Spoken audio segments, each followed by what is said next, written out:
Cette vidéo est sponsorisée par SaulVPN. SaulVPN est le seul VPN capable de vous protéger contre les hackers et de vous rendre anonymous sur l'internet. Tu surfes sur des sites qui ne sont pas de ton âge et tu as peur de te faire espionner. Tu aimes insulter les personnes sur internet et tu aimerais rester anonyme. Tu voudrais trafiquer des cigares de contrebande sur le dark web sans te faire gauler par les condés. Il n'y a qu'une seule et unique solution, SaulVPN. Et si tu souscris à l'abonnement dans les 10 prochaines minutes, je t'offre 95% de réduction et 12 mois gratuits. Et ce n'est pas tout. Si tu deviens client VIP de SaulVPN, je t'offre 10 000 pièces d'or et un personnage légendaire pour mon tout nouveau jeu mobile, Saul Shadow Legend. Saul Shadow Legend, c'est de la daube. Allez, c'est bon, on remballe l'artiste, le spectacle est terminé. Code promo coucou pigeon 10 pour 10% de réduction. Je ne sais pas si vous vous rappelez, mais il y a plus de 10 ans sur YouTube, faire ce genre de placement de produits était plutôt mal vu par les viewers. C'était même plutôt tabou. Je me rappelle les premiers YouTubeurs qui monétisaient leur chaîne avec la promotion de produits se faisaient souvent allumer par leur communauté. Espèce de vendu, rends l'argent aux abonnés. Si je voulais voir des réclames, j'irais regarder la télévision. Espèce de publicitaire capitaliste. Tiens. Pouce rouge, rouge, rouge, rouge, rouge, rouge. À l'époque, on parlait beaucoup de cette fameuse guerre entre les youtubeurs et les animateurs TV. Et plus généralement, de cette guerre entre YouTube et les médias traditionnels comme la télé. À son arrivée, beaucoup de personnes voyaient en YouTube un moyen nouveau de se divertir, de s'informer et de se cultiver librement grâce à des vidéos faites par des jeunes youtubeurs honnêtes, passionnés et accessible. C'est vrai que je me cultive pas mal sur YouTube. Quel blasphème! Et beaucoup de personnes ont d'ailleurs délaissé leur poste de télévision, considérant que ces vieux programmes TV redondants, parfois politisés, avec ces animateurs superficiels sous influence et ces émissions saccadées de pubs de 15 minutes, ne leur correspondraient tout simplement plus. Même les vieux roublards comme moi, on commence à en avoir assez. Du coup, à l'époque, il était hors de question de voir son youtubeur préféré reprendre les codes des grands médias de la télévision. Parce qu'un youtubeur, à l'époque, rappelons-le, c'est juste un petit jeune dans sa chambre sympa qui fait des vidéos pour lui ou pour s'amuser. Et que l'argent, le marketing et la publicité n'avaient rien à faire là-dedans. C'était la belle époque. Sur YouTube, on n'avait certainement pas envie qu'on nous vende du papier toilette ou du dentifrice comme le faisait déjà si bien la télé. Vous êtes au bout du rouleau, découvrez ma nouvelle gamme hygiénique avec reconnaissance vocale et technologie Bluetooth. Waouh!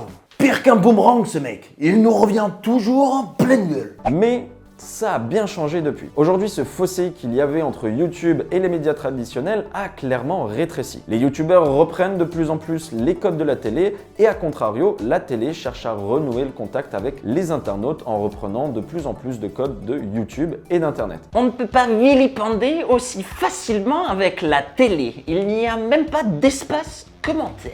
Et je suis obligé d'attendre les replays pour les couvrir de pouce rouge. Du coup, ce qui était tabou et faisait gueuler les personnes il y a 10 ans, comme les placements de produits et faire de l'argent avec YouTube, ne l'est plus tellement aujourd'hui. L'argent sur YouTube, c'est même complètement démocratisé. Avec le trafic croissant sur la plateforme, pas étonnant. Les nouvelles générations sont perverties jusqu'à l'os. Ce qu'on considérait comme une simple passion à l'époque est d'ailleurs devenu un véritable métier. Devenir youtubeur est même pour beaucoup de personnes une véritable vocation professionnelle. Je vais en faire mon métier aussi, c'est sûr. Et aujourd'hui, faire un placement de produit est devenu presque normal, anodin, voire parfois apprécié par les communautés. Mais soyons honnêtes 2 minutes. Est-ce que ça n'a pas toujours été le but? Est-ce que finalement l'argent et la popularité ne sont-ils pas les deux seules choses recherchées par les youtubeurs? Une petite idée de nom pour ma chaîne, Tonio. Est-ce qu'aujourd'hui, il y aurait autant de contenu sur YouTube s'il n'y avait pas cet appât du gain? Tu sais, moi, à part les chaînes en or, j'y connais pas grand-chose dans le YouTube game. La chaîne en or, ça me semble sympa comme nom. Merci, Tonio. Est-ce que finalement, tous les youtubeurs qui se disent honnêtes, bien pensants, sont juste des passionnés et des altruistes de la vie? Ou est-ce que ce sont des webmarketeurs avides de popularité et d'argent? Je crois que nous connaissons déjà la réponse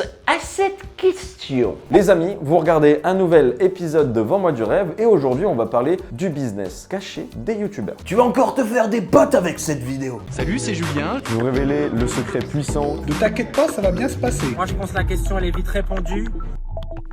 Au fil des années, on peut le dire, YouTube est devenu une véritable machine à cash. Aussi bien pour les annonceurs et les publicitaires que pour les youtubeurs eux-mêmes. Parfait. Si au départ YouTube se montrait plutôt généreux avec les créateurs en rémunérant les youtubeurs en fonction de leur performance, c'est-à-dire que pour X vues, YouTube versait X revenus aux créateurs grâce aux publicités des annonceurs diffusées pendant les vidéos. La donne a progressivement changé. Oh non. Puisque d'autres formes de monétisation se sont démocratisées avec notamment l'influence marketing. Et oui, au fil du temps, youtubeur ne se résumait plus au simple fait de faire des vidéos sur YouTube. Le statut de youtubeur est passé à celui d'influenceur. C'est quoi cette merde encore? Une dérive évidente de la société actuelle. Maintenant, les jeunes, ils veulent être footballeurs, rappeurs ou influenceurs. Le monde court à sa perte. C'est pas vrai, je veux faire des vidéos moi. Ou être vétérinaire parce que j'aime bien les animaux. Tu peux peut-être faire des vidéos sur les animaux, JB. Du coup, en voyant les youtubeurs devenir de vraies stars d'internet, les marques ont vite compris qu'il y avait de l'argent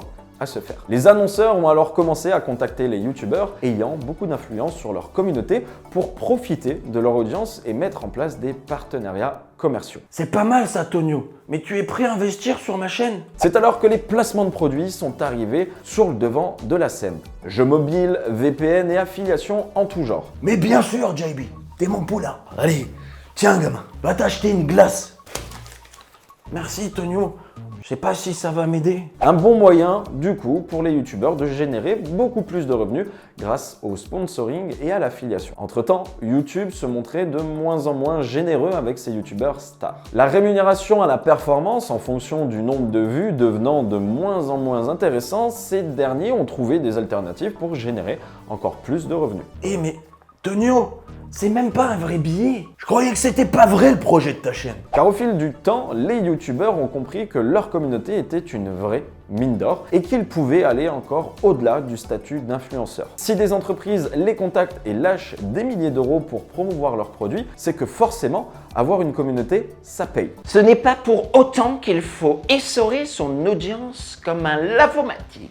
C'est alors que les youtubeurs sont devenus de vrais chefs d'entreprise, mettant à profit leur communauté au service de leur propre intérêt. Et là, on a vu des tas de youtubeurs monter leur boîte et développer leur propre projet entrepreneurial. Mon petit Jean-Baptiste, on devrait peut-être s'associer pour créer une chaîne YouTube. Je le sens bien, toi, t'es un Jones, t'es dans le coup. T'as un style démesuré.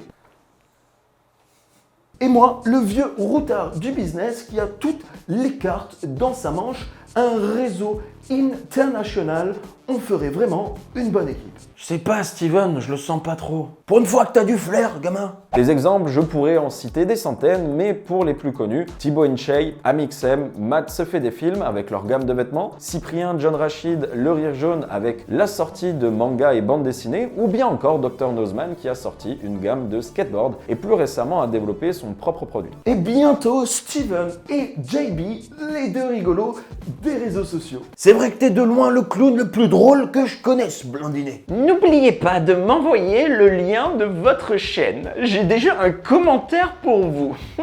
Steven et JB d'Internet, vous êtes la risée. D'ailleurs à ce propos, petit aparté, j'ai une nouvelle idée de format. J'ai pour projet de faire des vidéos type analyse où je vais décortiquer le business des youtubeurs avec tout le côté marketing. Voir comment ils génèrent de l'argent avec leur business et donner mon avis sur les erreurs qu'ils auraient pu commettre. En tout cas, dites-moi dans les commentaires si ça peut vous intéresser. Et si ça vous intéresse, abonnez-vous à la chaîne de ce cher Jordan Braco et activez la petite clochette. Car on me dit à l'oreillette que ces vidéos vont arriver très vite sur la chaîne. Jordan, à vous les studios. Et vous me penserez à me donner mon chèque pour le petit instant promo. Ta gueule. Ne t'inquiète pas, ça va bien se passer. Moi, je pense que la question, elle est vite répondue.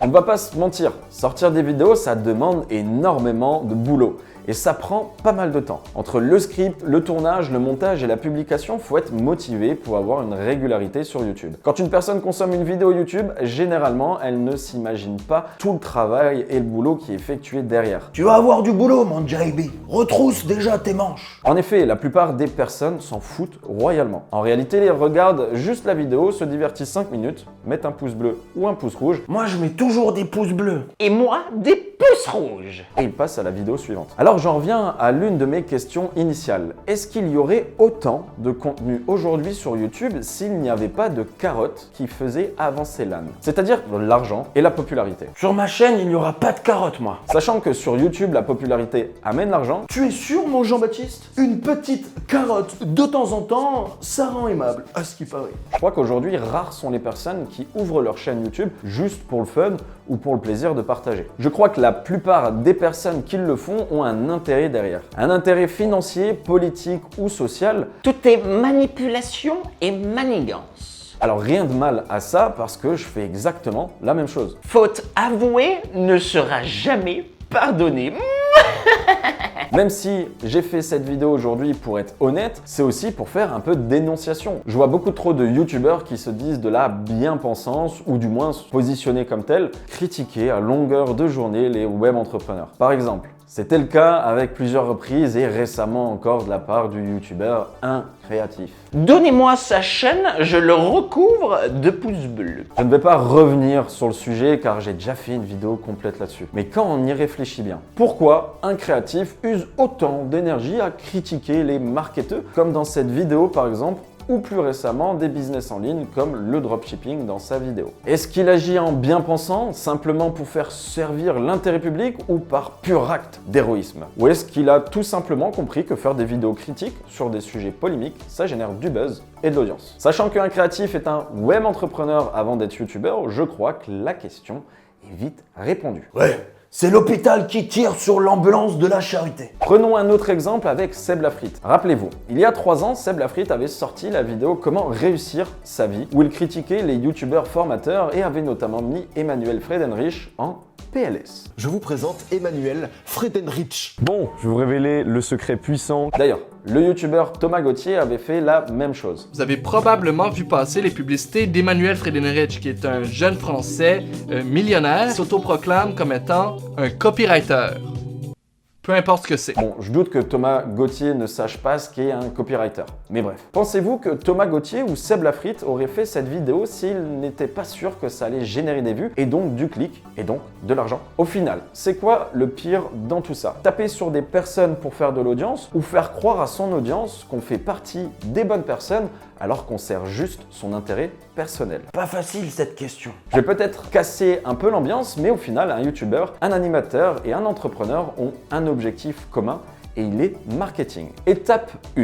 Faire de l'audience pour un youtubeur, c'est trouver des idées et sujets de vidéos susceptibles de générer du clic et des vues. Pour une chaîne télé, c'est trouver le bon sujet à traiter dans une émission pour faire de l'audimat. Étape 2. Fidéliser son audience pour un youtubeur, c'est sortir des vidéos régulières avec des formats intéressants et inciter à s'abonner. Pour une chaîne télé, c'est donner rendez-vous à son audimat tous les jours avec toujours les mêmes programmes au même format. Et étape numéro 3, monétiser sa chaîne. On l'a vu avec les youtubeurs qu'il y a différentes façons de monétiser sa chaîne et pour une chaîne de télé, c'est générer un maximum d'audience pour que les annonceurs crachent un maximum de blé pendant les pauses publicitaires par exemple. Le boulot d'un youtubeur, finalement, c'est ça. Faire des clics, des vues, gagner des abonnés, fidéliser et gagner de l'argent avec sa chaîne. Bah oui, sinon pourquoi s'emmerder à faire des vidéos? Il faut garder en tête qu'un youtubeur, même s'il paraît le plus honnête et gentil possible, sert à un seul intérêt, son intérêt. Enfin, un youtubeur éveillé. C'est bien la première fois, et j'espère la dernière,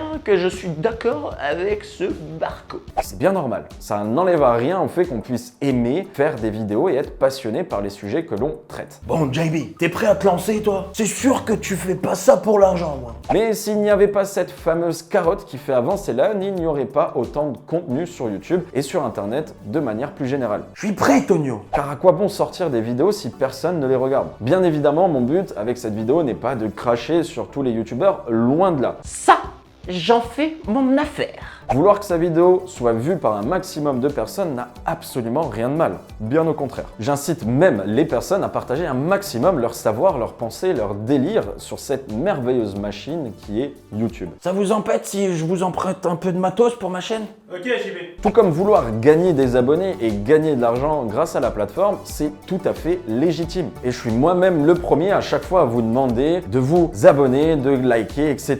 Je vais rapidement vous expliquer pourquoi j'ai voulu me lancer sur YouTube. Il y a plusieurs raisons à ça. La première, c'est que je suis un gros consommateur de YouTube, j'adore cette plateforme et j'ai toujours voulu monter une chaîne et faire du contenu dessus. Deuxième raison, c'est une source de trafic pour moi, c'est-à-dire que je peux avoir une visibilité sur une autre plateforme que Facebook par exemple ou que Google. Du coup, ça me permet d'attirer des nouvelles personnes à faire partie de mon programme ou de ma communauté. Troisième raison, ça me fait délirer de faire des vidéos parce qu'il y a ce côté où j'essaye de vous expliquer un maximum de choses, à vous transmettre un savoir, mais d'un autre côté, à faire jouer les personnages et à délirer avec ça. Et quatrième raison, bien évidemment que cette plateforme YouTube, ça me donne de la visibilité, donc forcément, ça peut me faire gagner de l'argent avec YouTube, même si j'en gagne pas énormément. Et derrière, je peux inviter les personnes à venir voir ma masterclass et pourquoi pas faire partie de mon programme. Donc oui, il y a de l'argent aussi derrière ça, mais ce n'est pas la seule raison. Il faut savoir qu'il y aura des youtubeurs qui feront ça pour une seule et unique raison, les thunes, et il y en a qui le feront aussi par passion, et les thunes aussi.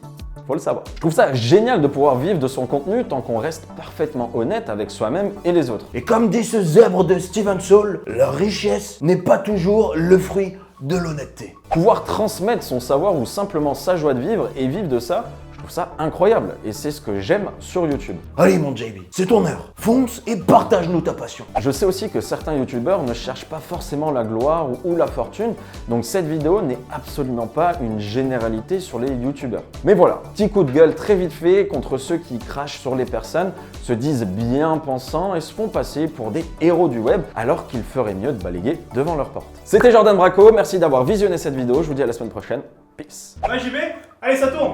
Bon bah bonjour à tous, à toutes. Si jamais des filles me regardent, moi c'est Jean-Baptiste et bienvenue sur ma chaîne, la chaîne en or. Allez gamin, montre-leur c'est qui le patron. Cette vidéo est sponsorisée par mon site de casquettes lumineuses. Là, prenez de quoi noter. Alors c'est www.les-8 casquettes. Casquette avec un pluriel S. Tiré du 8 lumineuse, c'est, mais du coup SES, tiré du 8, 2 pas le chiffre, hein, DE, tiré du 8, Jean, tiré du 6, oui, là c'est Jean, tiré du 6, Baptiste.com. Petit vendu. Allez, c'est bien gamin, ça va le faire. Ben voilà, je pense que c'est à peu près tout pour aujourd'hui. Donc, pensez à me soutenir en faisant comme ça. Et vous pouvez faire des dons pour mon Tipeee aussi. Vous voyez, il est juste derrière moi. Merci, à bientôt, likez, abonnez. Et d'ailleurs, Alors, voilà, attends. Saul VPN et le Saul... j'ai bugué, j'ai oublié le clin d'œil. Et oui. Et oui, Jamy. Je vais pas dire jusqu'à l'os, je vais dire jusqu'à l'eau. Ouais. Attends. Ah la vache. Bla. Attends, vas-y, c'est bon, je sais. Ou influent.